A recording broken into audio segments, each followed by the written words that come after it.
Sir আইবো না আইতো না হ্যাঁ চলো মুটো আছে না দা আপনি তালা দেন না আর দেবেন দেখা দেখা বুঝলে যায় রাজা পাশে বসে রাখো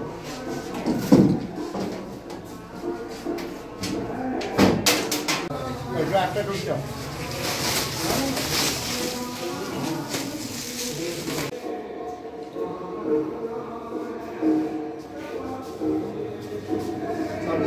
দশ কোটি 300 আমি 10 কোটি 200 ম্যাডাম স্যার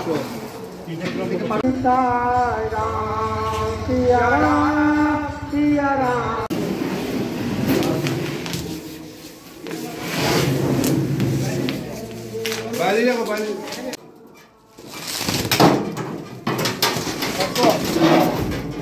এই ঘন্টা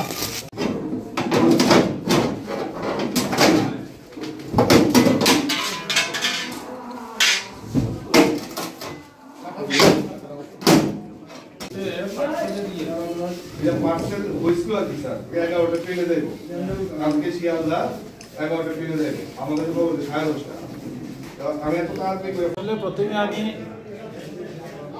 উত্তর ত্রিপুরার যে জনগণ সেই জনগণকে ধন্যবাদ দিতে চাই, কারণ আমাদের রাজ্য সরকার নেশামুক্ত ত্রিপুরাকে করার যে একটা ঘোষণা দিয়েছিলেন সেই ঘোষণাতে উত্তর ত্রিপুরাবাসী আমাদের সাথে আছে। আজকে এখানে যেটা হলো এটাতে আমাদের এইচডিপিও সাহেব যে আছেন ধর্মনগরের দেবাশিস শাহ, ওনার কাছে ধর্মনগরে কেউ ফোন করেছিলেন গোপন যেটা আছে যে এরকম ধর্মনগর রেল স্টেশনে যে পার্সেল রুম আছে সেখানের মধ্যে কিছু ইলেকট্রনিক কন্ট্রোল সিস্টেম নামে ফেক মেশিন বানানো হয়েছে, সেটার ভিতরে গাঁজা পাচার হচ্ছে। সেই খবর উপর ভিত্তি করে এইচডিপিও সাহেব এখানে যারা রেলওয়ে যারা অথরিটি আছেন ওনাদের সঙ্গে যোগাযোগ করেছিলেন। ওনাদের সাহায্য নিয়ে আপনাদের সামনে এক দুটি ম্যাজিস্ট্রেটও ছিল, ওনাদের সবার সামনে আমরা এগুলি ভেঙে দেখলাম। মানে পিকুলিয়ার এই ধরনের মানে অভিনব কৌশলে গাঁজা পাচারের সিস্টেম করছে ওনারা। তবে ওনাদের যে সেই উদ্দেশ্য সফল হবে না, আমরা সজাগ আছি। আমরা উত্তর ত্রিপুরাবাসীকে নিয়ে আমরা নেশা বিরোধী অভিযান আমরা চালিয়ে যাব। কত কেজি গাঁজা হয়েছে? এখানে যেটা হয়েছে 61 কেজি।